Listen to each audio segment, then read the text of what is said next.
protest, do you have to attach all supporting entry documents? It depends on the type of protest that you're filing. Because for what we're talking about, again, you're not saying this is the amount of money I want to get back. These are the documents that back it up. This is saying, I know there's a court case going on.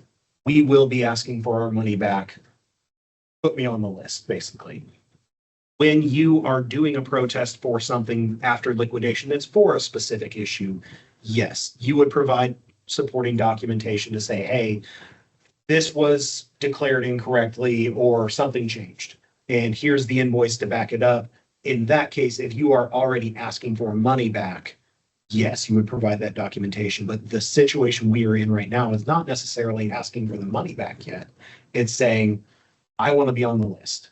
Okay. That's where we're at right now. Now, does customs come back and ask you for it? Maybe. So you can proactively do it, but it's not required to press the button. Is probably the best way to say that. Where in a lot of instances it's required to press the button, it's not required to press the button. But my guess is customs isn't going to write the check without it. So you may end up doing it at the end of the day.